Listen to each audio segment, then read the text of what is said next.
చిన్న పడవను గట్టిగా ఢీకొడుతున్నాయి. శిష్యులు భయంతో పోరాడుతున్నారు.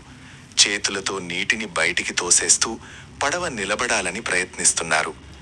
ఆకాశం మబ్బులతో నిండిపోయింది. మెరుపులు చీకటిని చీల్చుతున్నాయి. ఆ సమయంలో దూరంలో అలల మీద ఒక రూపం కనిపిస్తుంది. మొదట అది భూతమని వారనుకుంటారు. భయం వారి హృదయాలను పట్టేసింది. కానీ ఆ రూపం దగ్గర పడుతుండగా ఒక స్వరం వినిపిస్తుంది. అది జీసస్ క్రైస్ట్ స్వరం. ధైర్యంగా ఉండుడి, నేనే. ఆ మాటలతో వారి భయం కొంత తగ్గుతుంది. కానీ గాలి ఇంకా ఆగలేదు. అప్పుడు సెయింట్ పీటర్, ఎప్పుడూ ముందుండే శిష్యుడు, విశ్వాసంతో నిండిన కళ్ళతో చెబుతాడు, ప్రభువా, నీవే అయితే నీ దగ్గరకు నీళ్ల మీద నడిచి వచ్చమని ఆజ్ఞాపించుము. యేసు రా అని పిలుస్తారు. ఆ ఒక్క మాట పేతురుకు ధైర్యాన్నిస్తుంది. అతను పడవ అంచున నిలబడి అలలు ఎగసిపడుతున్న నీళ్లలోకి అడుగు వేస్తాడు. ఆశ్చర్యంగా అతను మునగడు. అతని కాళ్ళు నీటిమీద నిలబడతాయి. ఒక అడుగు, ఇంకొక అడుగు. అతను నిజంగానే నీటిమీద నడుస్తున్నాడు.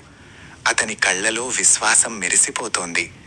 కాని అకస్మాత్తుగా గాలి మరింత బలంగా వీచుతుంది. అలలు అతని చుట్టూ ఎత్తుగా లేస్తాయి. అతని దృష్టి యేసు మీద నుంచి అలల మీదకు మారుతుంది. ఆ క్షణంలో భయం అతని హృదయంలోకి చొరబడుతుంది. అతను మునగడం ప్రారంభిస్తాడు. నీరు అతని మోకాళ్ల వరకు, తరువాత నడుము వరకు చేరుతుంది. భయంతో అతను కేక వేస్తాడు, ప్రభువా, రక్షించుము.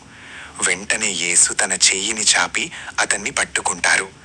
వారి చేతులు కలిసిన క్షణంలో గాలి నెమ్మదిగా తగ్గుతుంది. యేసు అతన్ని లేపి నిలబెడతారు. ఇద్దరూ కలిసి పడవలోకి ఎక్కుతారు. ఆ క్షణంలో గాలి పూర్తిగా ఆగిపోతుంది. సముద్రం ప్రశాంతంగా మారుతుంది. శిష్యులు ఆశ్చర్యంతో ఆయనను ఆరాధిస్తారు. వారి హృదయాల్లో ఒక గొప్ప సత్యం ప్రతిధ్వనిస్తుంది.